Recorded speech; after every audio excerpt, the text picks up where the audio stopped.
Bismillahirrahmanirrahim. Assalamualaikum warahmatullahi wabarakatuh. Selamat pagi, siang, atau malam untuk Bapak dan teman-teman sekalian. Semoga kita semua tetap dalam keadaan sehat dan dalam lindungan Allah Subhanahu wa taala. Amin amin ya rabbal alamin. Pada video kali ini, kami dari kelompok 1 yang beranggotakan Azlan Rizan, Fahir Fadilah, Sandra Sasmita, Farkan Bijaksana, dan Muhammad Zaki ini akan mempresentasikan atau memaparkan mengenai materi Python and Laplace equation atau bisa disebut persamaan Python dan Laplace. Sebelum kita masuk dalam pembahasan rumus-rumus atau persamaan-persamaan dan contoh-contoh soal mengenai materi ini, langkah baiknya kita harus mengetahui dasar atau apa sih artinya atau apa sih itu persamaan Python dan Laplace ini. Jadi, persamaan Python dan Laplace ini merupakan persamaan ditemukan oleh ahli matematika yang berasal dari Prancis yang bernama Jean Denis Parson dan Pierre Simon de Laplace, yang merupakan persamaan ini digunakan mereka untuk menyelesaikan penelitian mereka mengenai medan listrik. Jadi, persamaan ini digunakan untuk mencari seputar medan listrik. Nah, Python dan Laplace ini merupakan persamaan diferensial untuk potensial listrik, di mana kedua persamaan ini merupakan turunan dari persamaan hukum Gauss. Kedua persamaan ini tentunya memiliki perbedaan, di mana persamaan Python ini digunakan untuk menentukan medan potensial pada suatu daerah yang disebabkan oleh muatan listrik yang terdapat kerabatan massa tertentu. Sedangkan persamaan Laplace ini merupakan kebalikan dari persamaan Python, yang dimana persamaan Laplace ini merupakan persamaan yang digunakan untuk menyelesaikan atau menentukan medan potensial pada suatu daerah yang disebabkan oleh muatan listrik pada ruang hampa atau ruang bebas. Selanjutnya yaitu kita membahas mengenai Poisson equation atau persamaan Poisson, di mana persamaan ini seperti yang saya jelaskan sebelumnya, persamaan ini merupakan turunan dari persamaan hukum Gauss, di mana persamaannya yaitu del dot D sama dengan rho subscript P. Ini persamaan hukum Gauss, di mana D atau displacement sama dengan elemen dari E, dan E sama dengan min del dikali dengan V. Jika kedua persamaan ini, antara persamaan 1 dan persamaan 2 ini disubstitusikan, akan menghasilkan persamaan del dikali del dikali V atau del dot del dikali V sama dengan rho subscript V per elemen. Nah, maka didapatlah hasil atau persamaan Poisson.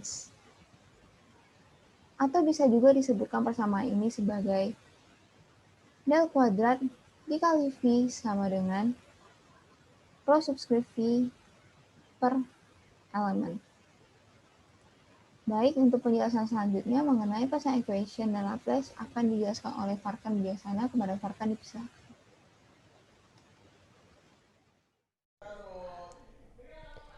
Poisson equation. Persamaan sebelumnya terdapat dua simbol yang dibaca del kuadrat, sehingga perlu dijabarkan secara jelas posisinya pada koordinat Cartesius atau koordinat silinders atau koordinat sferis. Ketika kerapatan volume muatannya 0, kemungkinan masih ada kerapatan muatan titik, muatan garis, dan muatan permukaan pada posisi singular sebagai sumber dari medan, sehingga del kuadrat V sama dengan 0. Penjabaran untuk posisi koordinat silinders ialah del kuadrat V sama dengan 1 per rho dikali parsial per parsial rho, dalam kurung rho parsial V sama dengan parsial V per parsial rho ditambahkan 1 per rho kuadrat, dalam kurung parsial kuadrat V per parsial V kuadrat ditambahkan parsial kuadrat V per parsial Z kuadrat. Penjabaran untuk posisi koordinat sferis ialah del kuadrat V sama dengan 1 per R kuadrat dikali parsial per parsial R dalam kurung R kuadrat R kuadrat parsial V per parsial rho ditambahkan 1 per R kuadrat sin cos parsial per parsial cos dalam kurung sin cos parsial V per parsial V ditambahkan 1 per R kuadrat sin kuadrat cos parsial kuadrat V per parsial V kuadrat. Baik, selanjutnya kita akan membahas mengenai Laplace equation dalam dua dimensi atau persamaan Laplace dalam dua dimensi. Laplace equation dalam dua dimensi ini terdapat menjadi dua bagian, yaitu koordinat kartesian dan koordinat pilar. Sudah kita ketahui bahwa artinya koordinat kartesian ini merupakan suatu koordinat atau titik yang menunjukkan posisi relatif titik tersebut. Misalkan, karena koordinat kartesian ini merupakan dua dimensi, maka sumbunya atau diagramnya itu terdapat menjadi dua sumbu, yaitu sumbu X dan Y, seperti yang kayak kita kenal biasanya. Dan untuk koordinat kartesian ini dapat kita rumuskan sebagai parsial kuadrat dikali V per atau dibagi parsial dikali X kuadrat ditambah parsial kuadrat dikali V dibagi parsial dikali Y kuadrat sama dengan 0. Mengapa ini X dan Y? Karena ya sesuai dengan diagramnya atau sesuai dengan koordinat kartesiusnya, yaitu dua dimensi antara sumbu X dan Y. Dan ini merupakan lambang parsial diferensial.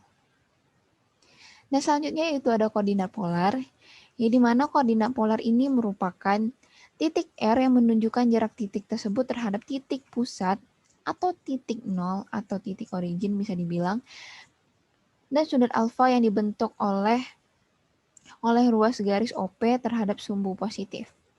Ini dia garis R-nya, merupakan titik yang membentuk sudut theta atau alfa.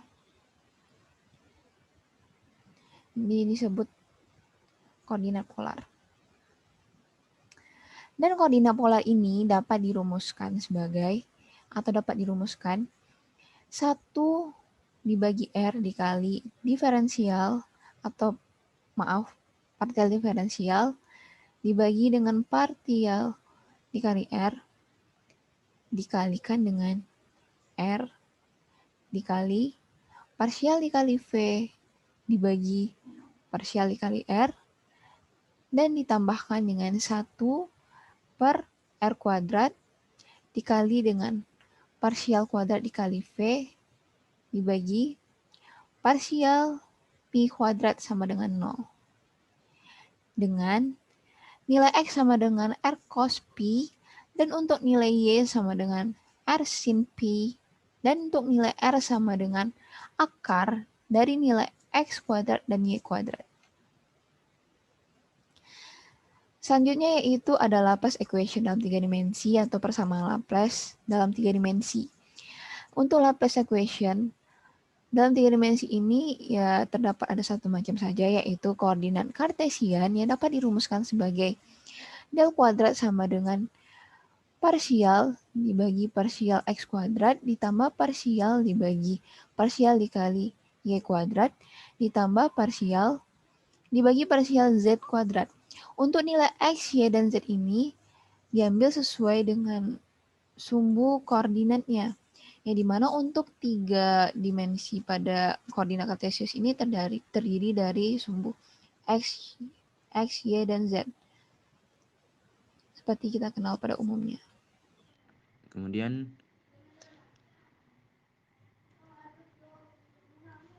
contoh soal, diketahui kapasitor pelat datar sejajar dengan luas pelat S. Jarak kedua pelat D dan di antara kedua pelat terdapat medium dielektrik dengan permitivitas epsilon, syarat batas Z sama dengan 0, P sama dengan 0, dan Z sama dengan D, V sama dengan VD. Itu kan rumus kapasitansi dari kapasitor velat datar sejajar tersebut. Solusi atau jawaban soal nomor 1. Persamaan Laplace satu dimensi untuk sistem koordinat Cartesian dengan variabel Z. Partial kuadrat P sama dengan partial Z kuadrat sama dengan D kuadrat P sama dengan DZ kuadrat sama dengan 0. Integrasikan persamaan di atas. dV sama dengan dz sama dengan k1. Integrasikan persamaan di atas. P sama dengan k1z tambah k2, di mana konstanta k1 dan k2 dapat diperoleh melalui syarat batas z sama dengan 0, P sama dengan 0 sama dengan k2, dan z sama dengan d, P sama dengan pd sama dengan K1D atau K1 sama dengan PD per D, sehingga diperoleh solusi P sama dengan V, D sama dengan D, Z. Kemudian pengembangan solusi untuk mendapatkan rumus kapasitansi. Vektor intensitas medan listrik E sama dengan min del V sama dengan dV per dz.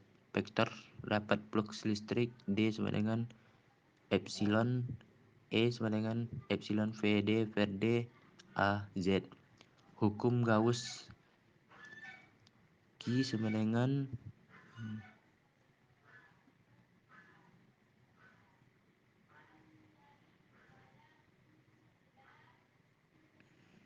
sigma D kali DS sama dengan persamaan parsial VD per D AZ dikali DS AZ sama dengan parsial V DS per D.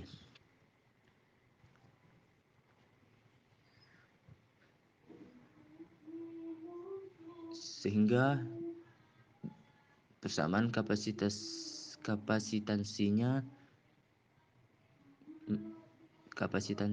C sama dengan Q per VD sama dengan parsial S per D. Sekian, terima kasih.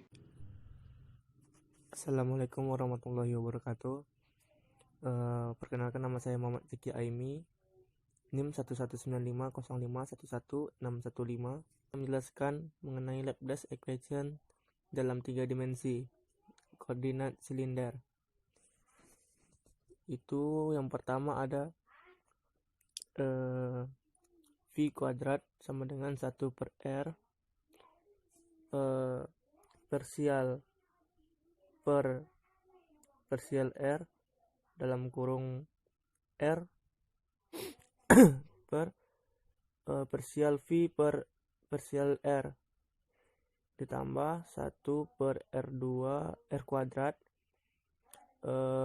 dengan parsial kuadrat per parsial V kuadrat ditambah parsial kuadrat V per parsial Z kuadrat sama dengan 0.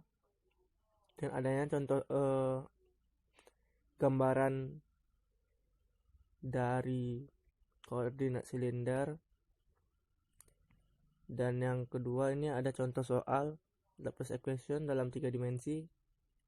Diketahui kapasitor berbentuk kerucut dengan setengah sudut puncak Q0 sama dengan 60 derajat dan sisi miring R 20 cm.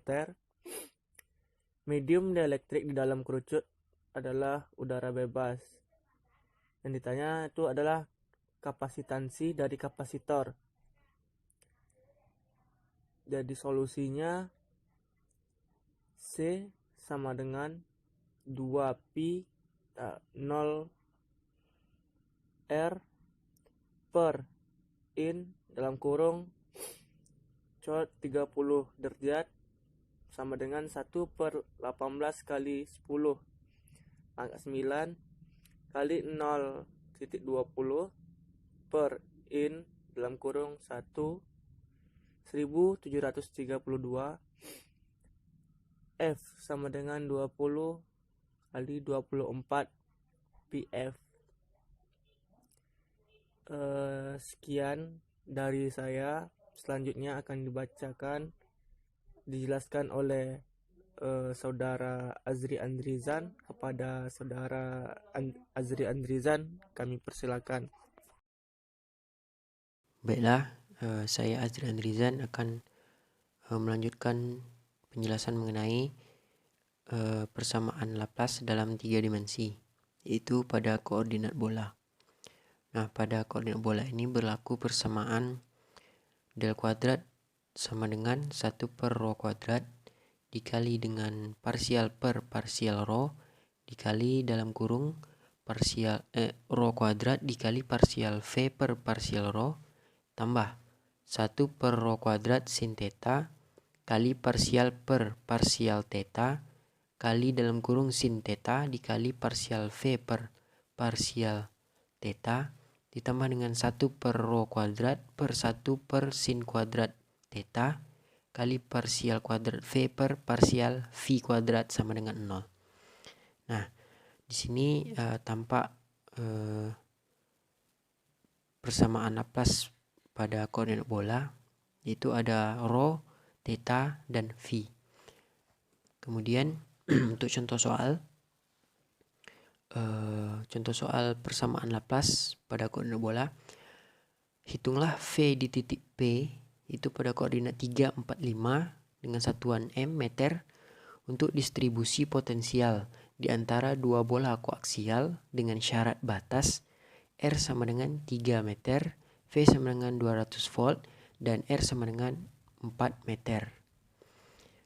V sama dengan 100 volt. Nah, untuk solusinya, yang pertama itu persamaan Laplace satu dimensi V sama dengan V dikali R untuk sistem koordinat bola adalah 1 per R kuadrat dikali dengan derivasi atau turunan per derivasi R dikali dalam kurung R kuadrat dikali derivasi V per derivasi R sama dengan 0. Kemudian persamaan tersebut diintegrasikan atau disatukan sehingga dapat diperoleh derivasi V per derivasi R sama dengan K1 per R kuadrat. Kemudian persamaan ini diintegrasikan lagi sehingga diperolehlah V sama dengan minus K1 per R ditambah K2. Kemudian masukkan syarat batas yang diketahui pada soal tadi. Nah, untuk syarat batasnya yang pertama itu 200 sama dengan minus K1 per 3 kurang K2. Ini berdasarkan persamaan sebelumnya. Yang ini. V sama dengan minus K1 per R tambah K2. Nah, untuk yang keduanya 100 sama dengan minus K1 per 4 kurang K2. Kemudian dikurangi. 200 dikurang 100 sama dengan 100. Kemudian minus K1 per 3 dikurang K1 per 4 itu dapat minus K1 per 12. Kemudian minus K2 dikurang minus K2 itu 0. Sehingga dari sini dapat diperoleh untuk K1-nya itu sama dengan minus 100 dikali 12 sama dengan minus 1200. Nah, dengan diketahuinya K1 maka bisa dicari untuk K2-nya. Untuk K2 kita menggunakan salah satunya saja, yaitu yang ini. 200 sama dengan minus K1 per 3 kurang K2. Nah, untuk K1 yang sudah diketahui maka masukkan 200 sama dengan minus 1200 per 3 dikurang K2. Maka didapatkan 200 sama dengan 400 kurang K2, kemudian dipindah ruaskan. Minus K2 sama dengan 400 dikurang 200, sehingga K2 sama dengan minus 200. Nah, di sini K2 sama dengan minus 200. Nah, sehingga untuk solusi persamaan Laplace-nya, yaitu V sama dengan K1 per R kurang K2. Nah, untuk K1-nya 1200 dan K2-nya 200, sehingga V sama dengan 1200 per R kurang 200 volt. Satuannya volt. Nah, untuk titik P koordinat 345 meter itu R sama dengan dalam kurung 3 kuadrat ditambah 4 kuadrat tambah 5 kuadrat pangkat 1/2. Didapatkan 7,005 meter. Maka dimasukkan ke persamaan Laplace-nya. V sama dengan 1200 per R-nya 7,005 dikurang 200. Maka untuk V-nya sama dengan minus 28,7 volt. Baik, sekian presentasi dari kelompok kami. Semoga apa yang kami sampaikan dapat mudah dimengerti dan dapat bermanfaat bagi teman-teman semua. Maaf jika ada salah-salah kata, pengucapan atau penyampaian. Wabillahi taufiq wa hidayah. Assalamualaikum warahmatullahi wabarakatuh.